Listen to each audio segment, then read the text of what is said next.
Hello everyone, this is Anjali और स्वागत है आपका मेरे चैनल लर्न विद अंजलि में। इस पर्टिकुलर वीडियो में हम साइंटिस्ट बी के रिगार्डिंग एचपीएससी साइंटिस्ट बी के रिगार्डिंग प्रीवियस ईयर क्वेश्चन पढ़ रहे थे। क्वेश्चन नंबर 40 तक हम ऑलरेडी प्रीवियस वीडियो में देख चुके हैं। यहाँ हम डिस्कस करेंगे क्वेश्चन नंबर 41 टू 50, यानी कि आगे के 10 क्वेश्चन इस वीडियो में हम डिस्कस करेंगे। हमारा पहला क्वेश्चन है, that is question number 41 and it is something related to acid rain. जब हम एसिड रेन कॉन्सेप्ट की बात करते हैं तो वहां से एक क्वेश्चन उठाया गया है। This question says acid mine drainage results from. Acid mine drainage होता है तो वो किसकी वजह से होता है, ये बात आपसे पूछी गई है। The correct answer is product of sulphuric acid by oxidation of sulphur. Correct answer is B. B इसका करेक्ट आंसर है। और क्यों है? क्योंकि देखिए, सबसे पहले हम एसिड माइन ड्रेनेज की बात करते हैं, क्यों होता है, क्या है। जो एएमडी है, दैट इज, इसको एएमडी के नाम से भी जानते हैं। एसिड माइन ड्रेनेज जो है ये तब होता है जब सल्फाइड के मिनरल, स्पेशली जैसे पायराइट है, जैसे FeSO2 है, ये व्हेन दे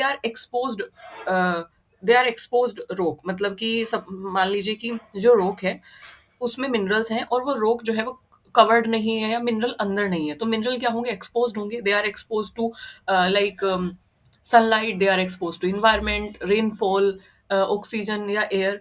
तो एसिड माइन ड्रेनेज में क्या होता है कि जब सल्फाइड मिनरल जैसे कि FeSO2, ये क्या होते हैं, ये एक्सपोज्ड रॉक की फॉर्म में प्रेजेंट होते हैं। रॉक जो है वो एक्सपोज्ड होती है, सो दे गेट ऑक्सीडाइज। वो ऑक्सीडाइज हो जाते हैं, मतलब जो एटमॉस्फेरिक ऑक्सीजन है उससे रिएक्ट कर जाते हैं।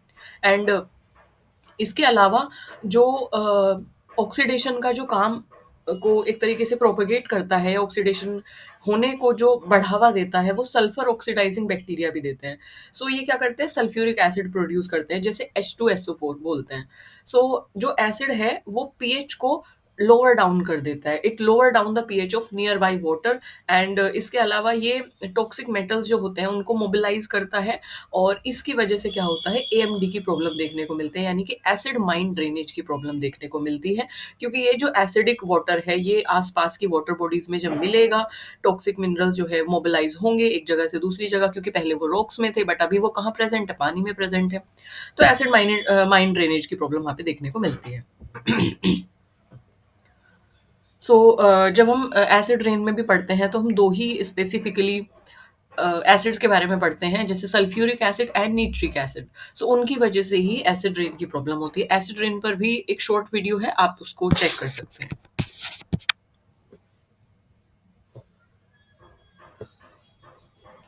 Our next question is question number 42. This says a non-directed physiochemical interaction that may occur between metal, radionuclide species and microbial cell is known as। non-directed physiochemical interaction की बात यहाँ पे हो रही है, जो कि मेटल या रेडियो न्यूक्लियाइड स्पीसीज या फिर माइक्रोबियल सेल की वजह से हो रहा है। And that is known as what, उसको क्या कहा जाता है? क्या उसको biosorption, bio augmentation, bio remediation या फिर हाइड्रोलाइसिस उसको कहा जाता है? उसको क्या कहा जाता है? अब मान लीजिए कि आपको यहाँ पे करेक्ट आंसर नहीं पता है, मान लीजिए, ठीक है। तो आप क्या करेंगे? आप ऑड वन आउट करेंगे, एक तरीका तो ये है। या आप क्या करेंगे, जो आपको सही पता है उसको आप हटा देंगे, ठीक है। अब देखो, हमने, अगर आपको याद होगा तो हमने जो प्रीवियस क्वेश्चंस देखे थे तो वहां पे हमने बायो रेमिडिएशन पढ़ा था। बायो रेमिडिएशन के साथ साथ बायो ऑगमेंटेशन भी पढ़ा था। बायो रेमिडिएशन, बायो ऑगमेंटेशन की डेफिनेशन आप सभी को पता है, कॉन्सेप्ट आप सभी को पता है, तो उससे तो ये जो डेफिनेशन है वो रिलेट नहीं कर रही है। इसका मतलब ये दोनों जो ऑप्शंस हैं वो एलिमिनेट हो जाएंगे। This is called elimination method. मतलब मैं जो सही आंसर टिक करूंगी वो मैं एलिमिनेशन मेथड से करूंगी। दो ऑप्शंस मेरे नहीं है, ये मुझे क्लियरली पता है, क्योंकि इन दोनों की डेफिनेशन और कॉन्सेप्ट मुझे पता है और इनके कॉन्सेप्ट से ये डेफिनेशन मैच नहीं कर रही है, ठीक है। Next we have hydrolysis. Hydrolysis के बारे में भी हमने जब वेदरिंग पढ़ा था तो वहां पे पढ़ा था कि पानी की वजह से जब वेदरिंग होती है, पानी की वजह से मिनरल्स टूट रहे हैं या रिएक्ट हो रहे हैं, तो उसको हाइड्रोलाइसिस हम बोल रहे हैं, ठीक है। ये भी कॉन्सेप्ट इससे भी रिलेटेड नहीं है। The correct answer is biosorption. ये करेक्ट आंसर है। कैसे है इसको समझ लेते हैं, क्यों है इसको भी समझ लेते हैं। बायोसॉप्शन जो है एक पैसिव फिनोमिना है। एंड इसमें क्या होता है, नॉन स्पेसिफिक जो बाइंडिंग होती है मेटल आयंस की और रेडियो न्यूक्लाइड की, ये माइक्रोबियल सेल पे होता है, सेल सरफेस पे होता है, and it is a kind of physiochemical process. Physiochemical का मतलब है कि जिसमें फिजिकल इंटरेक्शन भी इन्वॉल्व हो और केमिकल इंटरेक्शन भी इन्वॉल्व हो, या फिर फिजिकल हो या केमिकल हो, ठीक है। सो फिजिकल इंटरेक्शन की अगर हम बात करें तो जैसे कि एब्जॉर्प्शन है, एड्सॉर्प्शन है। तो एब्जॉर्प्शन एड्सॉर्प्शन में आपने देखा होगा कि जो सरफेस है उसके ऊपर मिनरल्स अटैच हो जाते हैं। सो यहाँ पे कोई केमिकल इंटरेक्शन नहीं हो रहा है, फिजिकली वो मिनरल्स अटैच हुए हैं बस, मतलब सम काइंड ऑफ बॉन्ड है ना। सो that is kind of physical interaction. अगर मैं केमिकल इंटरेक्शन की बात करूँ तो केमिकल का मतलब है जैसे आयन एक्सचेंज। सो केमिकल स्पीसीज जो है आपस में रिएक्ट कर रही हैं, एक जगह से दूसरी जगह मूव कर रही हैं, रिएक्शन हो रहा है, कुछ प्रोडक्ट बन रहा है, so that is chemical.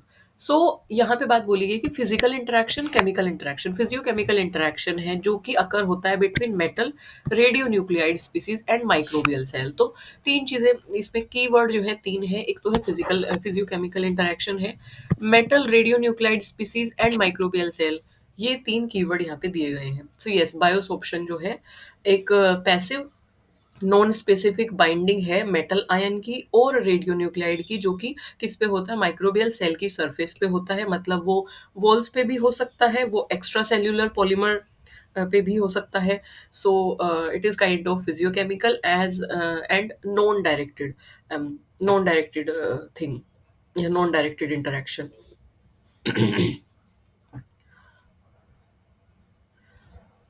So next question we have, next question we have question number 43। तो अगर आपने एक चीज नोटिस की होगी कि अभी आफ्टर 30, क्वेश्चन नंबर 30-40 के बाद थोड़ा सा टफनेस लेवल थोड़ा बढ़ गया है क्वेश्चंस का, मतलब not saying toughness level, but हाँ क्वेश्चन थोड़े से ट्रिकी हो गए हैं और क्वेश्चन थोड़े से कॉन्सेप्चुअल वे में पूछे जा रहे हैं। सो आपको सारे कॉन्सेप्ट्स को अच्छे से क्लियर रखना है और इनको अच्छे से पढ़ के जाना है। So next question we have question number 43, that is a variation on biodegradation in which microorganisms transfer a contaminant even though the contaminant cannot serve as the primary energy source for the organism. A variation on the biodegradation in which microorganisms transform a contaminant। तो biodegradation में variation हुआ है, biodegradation का variation जिसमें micro organism क्या करता है, वो कॉन्टामिनेंट को ट्रांसफॉर्म करता है even though the contaminant can not serve as the primary source of energy. मतलब कि माइक्रो ऑर्गेनिज्म क्या करता है, वो कॉन्टामिनेंट को ट्रांसफॉर्म करेगा, जबकि माइक्रो ऑर्गेनिज्म के लिए वो जो कॉन्टामिनेंट है वो एनर्जी का सोर्स भी नहीं है। तो बेसिकली सिंपल शब्दों में बताऊं, ये बोलना ये चाहता है कि माइक्रो ऑर्गेनिज्म जो है वो ऑर्गेनिक मैटर पे फीड करते हैं, है ना। अब यहाँ पे हम बात कर रहे हैं से कॉन्टामिनेट, अब वो कॉन्टामिनेट ऑर्गेनिक इनऑर्गेनिक कुछ भी हो सकता है। अब वो कॉन्टामिनेट उसके लिए एनर्जी सोर्स का काम भी नहीं कर रहा है, प्राइमरी एनर्जी सोर्स उसके लिए नहीं है, फिर भी वो माइक्रो ऑर्गेनिज्म उसको ईट करता है, उसको उस पे फीड करता है और उसको ट्रांसफॉर्म करता है लेस हार्मफुल फॉर्म में। सो ये एक तरीके का बायोडिग्रेडेशन का फॉर्म है। तो आपको वही एक तरीके से वो बायोडिग्रेडेशन की फॉर्म बतानी है या वो वेरिएशन बताना है बायोडिग्रेडेशन का। सो बेसिकली अगर सिंपल शब्दों में बताऊं तो एक तरीके से आपको एक टर्म की डेफिनेशन दे दी गई है यहाँ पे, और उस टर्म को अगर आप जानते हैं तो आपने डेफिनेशन पढ़ी होगी तो आप उस डेफिनेशन से उस टर्म को पहचान लेंगे। सो मुझे तो ये क्लियरली अभी समझ में आ गया कि क्या बोलना चाहता है। So we have answer number B is the correct answer, को मेटाबॉलिज्म इसका सही आंसर है। को मेटाबॉलिज्म हम समझते हैं कि होता क्या है। को का मतलब होता है दो लोग, मतलब दो, मल्टीपल बेसिकली, जैसे आपने कोएड स्कूल्स के बारे में सुना होगा। सो को मेटाबॉलिज्म तब होता है जब माइक्रो ऑर्गेनिज्म डिग्रेड करता है या ट्रांसफॉर्म करता है किसी भी कंपाउंड को इंसिडेंटली, एंड जबकि they grow on other primary substrate. तो वो माइक्रो ऑर्गेनिज्म दूसरे प्राइमरी सबस्ट्रेट पे ग्रो करेंगे, बट वहाँ पे जो कंपाउंड है, वहाँ पे जो कॉन्टेमिनेंट है उसको भी वो डिग्रेड करेंगे, बट उनका जो एनर्जी सोर्स होगा वो प्राइमरी सबस्ट्रेट है जिसपे वो ग्रो किए हुए हैं। तो प्राइमरी सबस्ट्रेट इज बेसिकली मतलब जहाँ से उसे एनर्जी मिल रही है, कार्बन सोर्स उसका जो है, उसे खाना पीना जहाँ से मिल रहा है वो प्राइमरी सबस्ट्रेट है, ठीक है। सो बेसिकली जो कॉन्टामिनेंट है वो उनका सपोर्टिंग एजेंट नहीं है। What I am saying this, मान लीजिए कि ये कोई प्राइमरी सबस्ट्रेट है, जिस पे कॉन्टामिनेट क्या कर जिस पे माइक्रो ऑर्गेनिज्म क्या कर रहा है, ग्रो कर रहा है, इस पे माइक्रो ऑर्गेनिज्म है। और ये जो प्राइमरी सबस्ट्रेट है, ये इसका मेन एक तरीके से एनर्जी सोर्स है, मतलब यहीं से इसे एनर्जी मिल रही है, यहीं से इसको कार्बन, और ये इसका कार्बन सोर्स है बेसिकली, यहीं से इसको एनर्जी मिल रही है। तो माइक्रो ऑर्गेनिज्म इस पे क्या कर रहा है, ग्रो कर रहा है, ठीक है।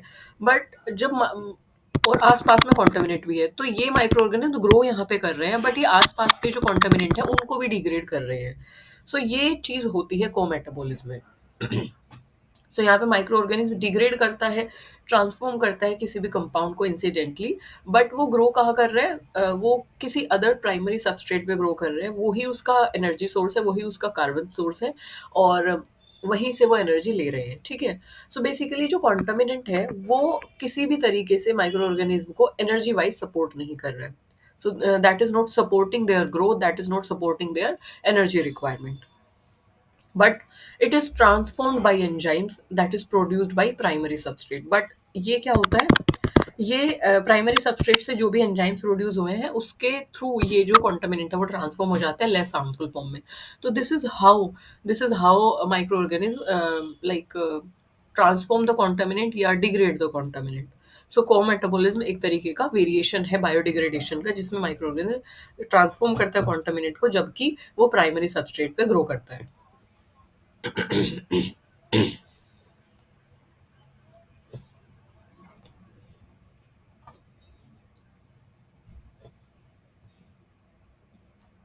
So next question we have question number 44.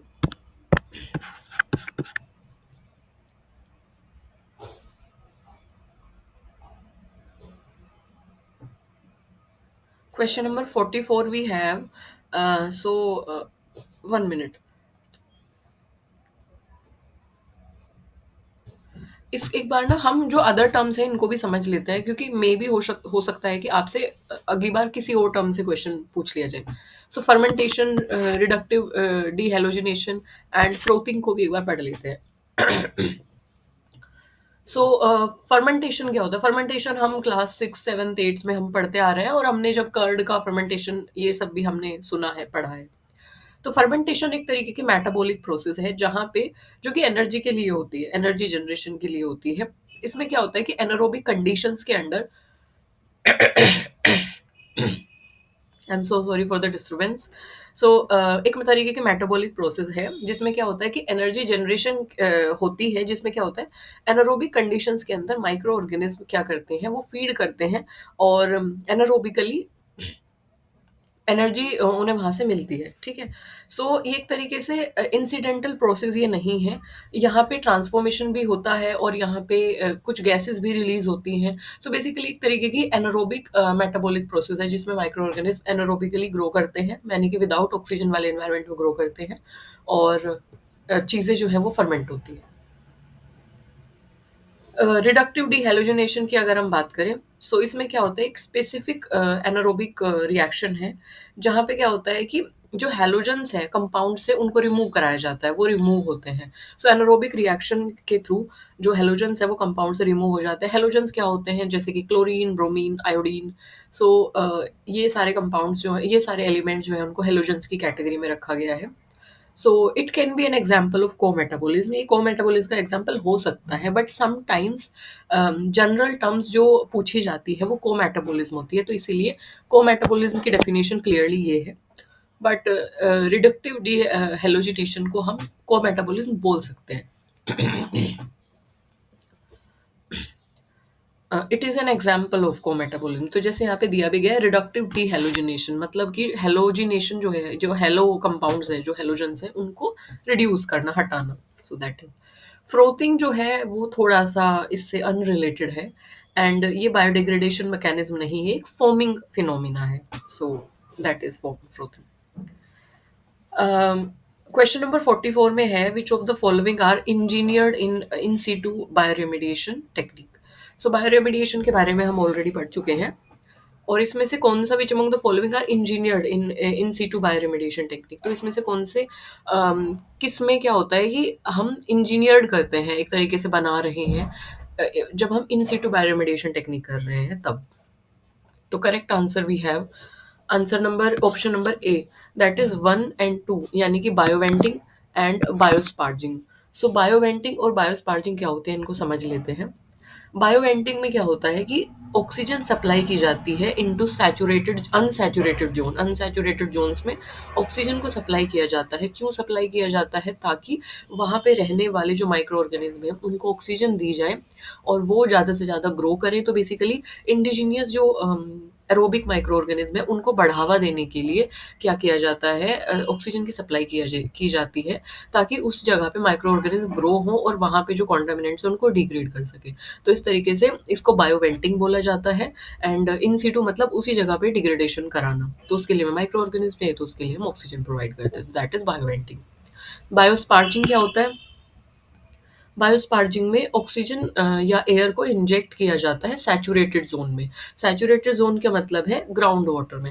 तो सैचुरेटेड जोन जो मतलब पानी से बिल्कुल भरा हुआ है, तो उस जोन में एयर को या ऑक्सीजन को इंजेक्ट किया जाता है ताकि बायोरेमिडिएशन की टेक्निक को इन्हांस किया जा सके, बायोडिग्रेडेशन की टेक्निक को इन्हांस किया जा सके इन सीटू। सो दोनों में बस एक ही डिफरेंस है कि बायोवेंटिंग में क्या होता है कि ऑक्सीजन एयर वही सप्लाई हो रही है, बट ये हम कहाँ करते हैं, ये हम करते हैं अनसैचुरेटेड जोन में, जहाँ पे पानी से कंप्लीटली वो सॉइल भरी हुई नहीं है। जबकि बायोस्पार्जिंग जो है, स्पार्जिंग इज समथिंग रिलेटेड टू कि हम पानी में ऑक्सीजन को एक तरीके से इंजेक्ट कर रहे हैं या एयर को इंजेक्ट कर रहे हैं।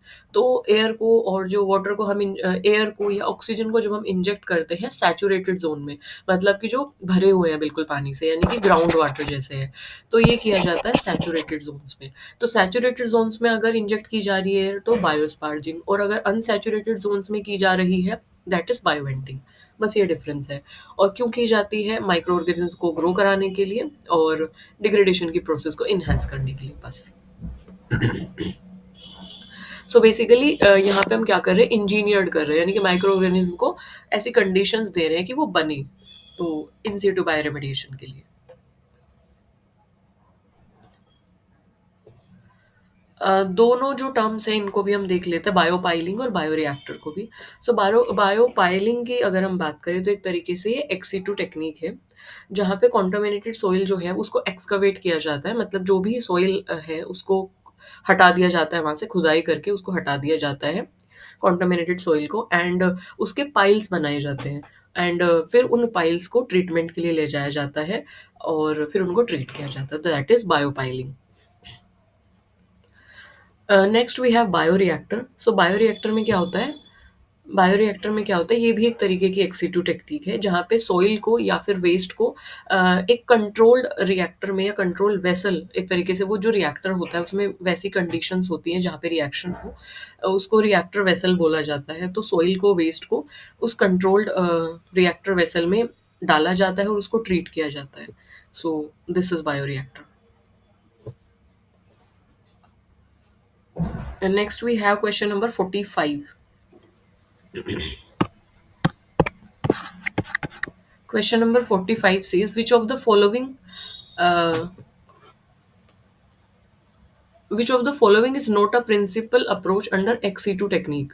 इसमें से कौन सी जो है प्रिंसिपल अप्रोच नहीं है एक्सी टू टेक्निक के अंदर? मतलब एक्सी टू टेक्निक की जब हम बात करते हैं, जब हम बायोरेमिडिएशन की बात कर रहे हैं, सॉइल को ट्रीट करने की बात कर रहे हैं, तो एक्सी टू टेक्निक के अंदर प्रिंसिपल अप्रोच जो नहीं है उसके बारे में बताना है आपको। So answer number D is the correct answer, that is biosparging. Biosparging के बारे में हमने अभी पढ़ा है। तो एक्सी टू टेक्निक जो नहीं है, तो अभी हमने ऊपर पढ़ा कि जो बायोस्पार्जिंग है वो कौन सी टेक्निक थी? इन सीटू थी, है ना? तभी तो ये करेक्ट आंसर था। सो अब यहाँ पे बोला गया कि एक्सी टू टेक्निक नहीं है, तो ऑब्वियस सी बात है बायोस्पार्जिंग होगा, क्योंकि ये तो इन सीटू टेक्निक है, सिंपल है ना। सो बायोस्पार्जिंग जैसे मैंने बताया कि इन सीटू टेक्निक है, इंजेक्ट करते हैं हम एयर को ग्राउंड वाटर में, मतलब कि सैचुरेटेड जोन में, ताकि बायोडिग्रेडेशन को स्टिमुलेट किया जा सके। और अदर थ्री जो है, जैसे कि सॉइल बैंकिंग है, लैंड स्लरी है, स्लरी बायोरिएक्टर है, सॉइल स्लरी बायोरिएक्टर जो है, लैंड फार्मिंग है, इसके अलावा लैंड फार्मिंग है। सो ये सब in situ sorry ex situ approach है, ये सभी क्या है, एक्सी टू टेक्निक है। Soil banking, land farming, soil slurry bioreactor, ये सभी क्या है, एक तरीके से एक्सी टू टेक्निक्स है, ये एक्सी टू अप्रोच है, जहाँ पे कॉन्टामिनेटेड सोइल को निकाला जाता है, एक्सकवेट किया जाता है और फिर उसको ट्रीट किया जाता है कहीं और ले जाकर। ठीक है, so that is it. Next question we have question number 46।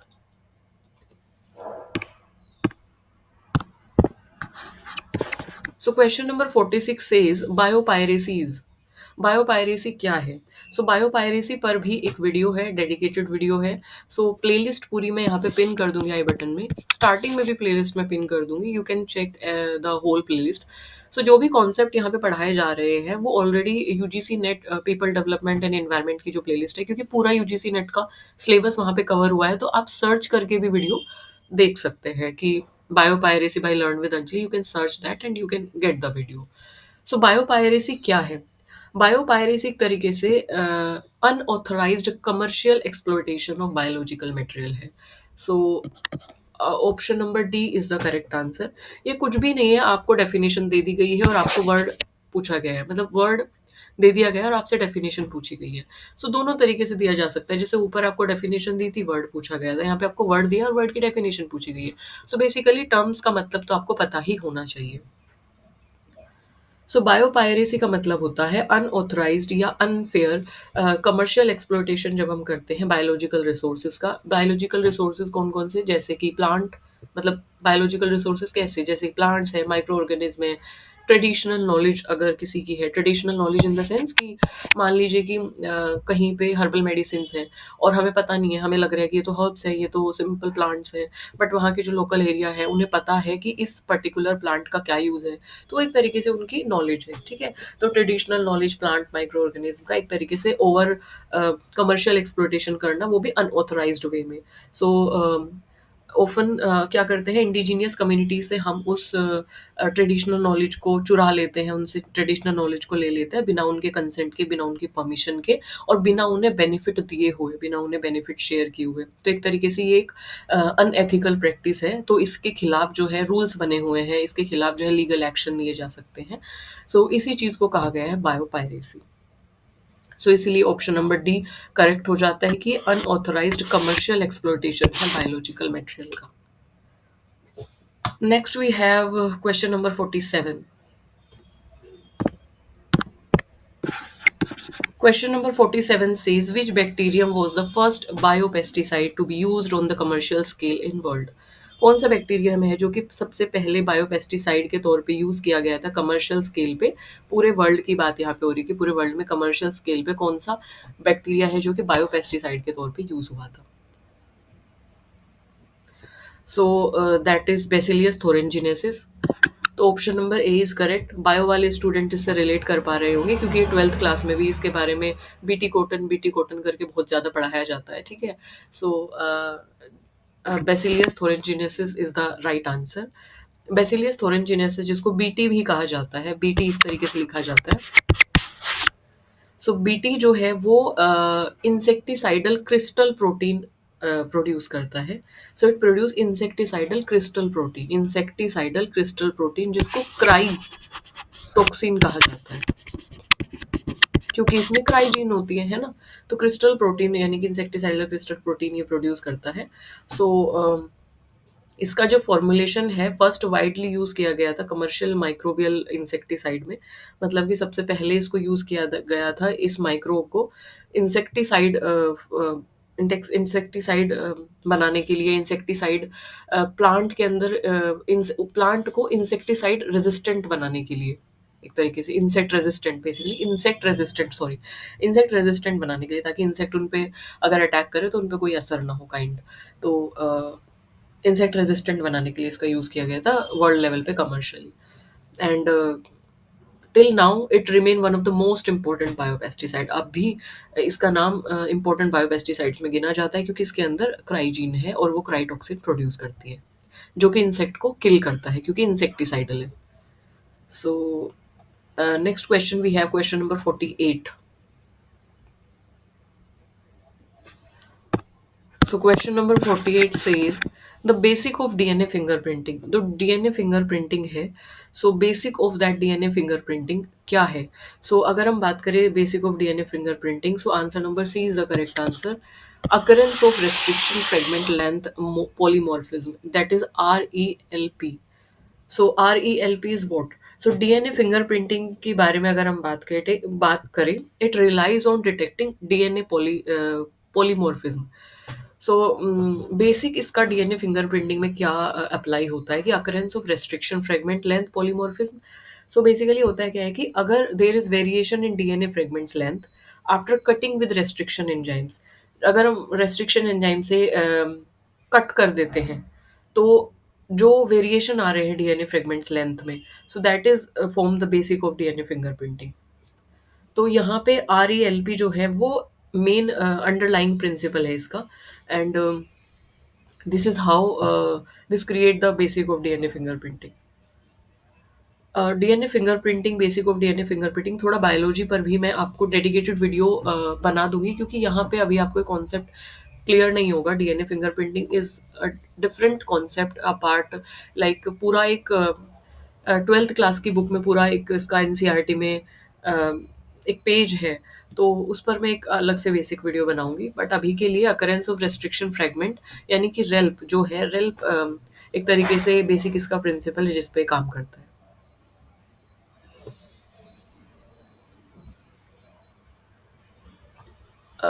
Question number 49.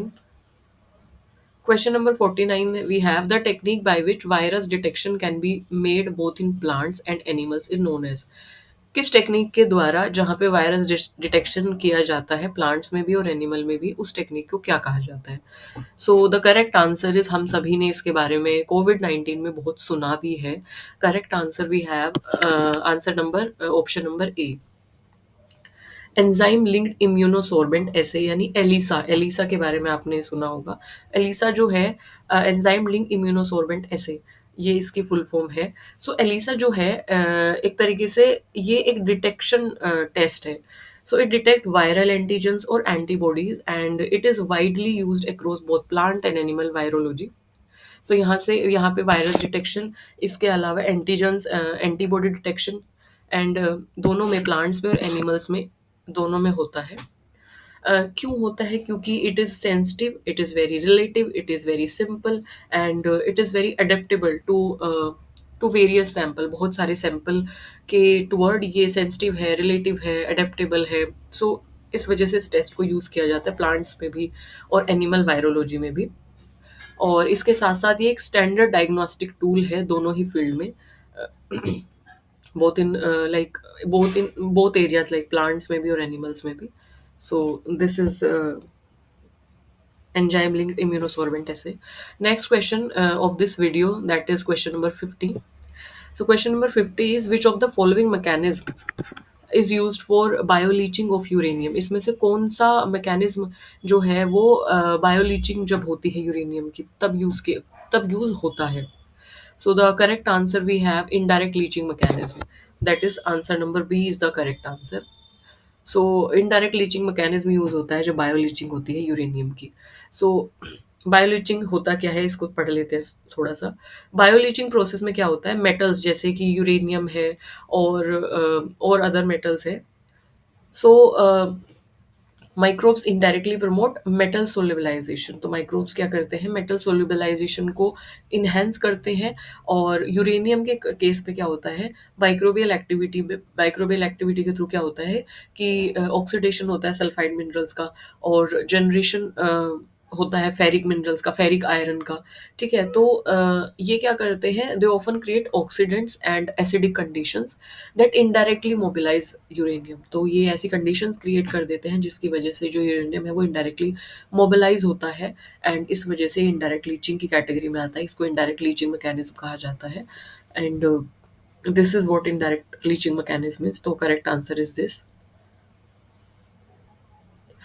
So apart from that, ये तो बात थी क्वेश्चन नंबर 41 से क्वेश्चन नंबर 50 तक की।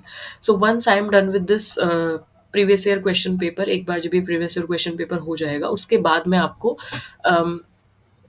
आई एम प्लानिंग कि मैं जल्दी से ही क्योंकि आप सभी के अभी मुझे मेल और कमेंट्स भी आए हैं, तो मैं सभी कमेंट्स का शायद रिप्लाई नहीं कर पा रही हूँ।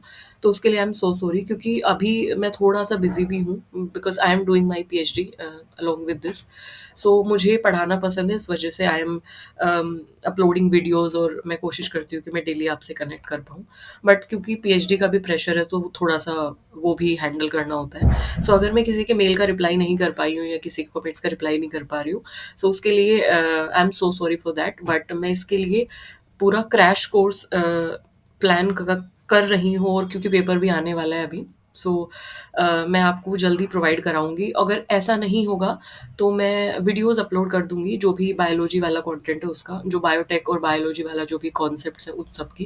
क्योंकि अभी तक मैंने एनवायरमेंटल साइंस के जो भी कॉन्सेप्ट है वो तो मैंने ऑलरेडी आप तक पहुँचा दिए हैं, और वो क्लियर भी हो गए हैं शायद आप तक, क्योंकि प्लेलिस्ट मैंने काफ़ी सारी इस पे बनाई हुई हैं, be it like hand written notes, be it like environmental science concept and UGC NET paper 1 के रिगार्डिंग पीपल डेवलपमेंट एनवायरनमेंट। तो ऊपर के जितने भी क्वेश्चन नंबर 40 तक के क्वेश्चन थे वो सभी रिलेटेड थे एनवायरमेंटल साइंस से। सो कहीं न कहीं आप उन्हें कर पा रहे होंगे अगर आप मेरे चैनल से जुड़े रहे हैं तो। बट ये जो क्वेश्चन्स हैं, they are something related to biotech and they are something related to genetic engineering and biology. But इनको भी मैं कवर कराऊँगी once I am done with this paper. मैं कोशिश करूँगी कि मैं जल्दी ये पेपर समाप्त करूँ, जल्दी ये पेपर कंप्लीट करूँ, and see you guys in that crash course or videos. Thank you for listening me so patiently, and thank you for showering all your love और मुझे मेल करने के लिए, कमेंट्स करने के लिए, it make me feel more like confident, और मुझे अच्छा लगता है कि मैं जिस डायरेक्शन में जा रही हूँ दैट इज़ करेक्ट, और मुझे लगता है कि yes I am doing something good. So thank you for showering your love, thank you for connecting with me, thank you for joining this session. Bye bye, thank you so much.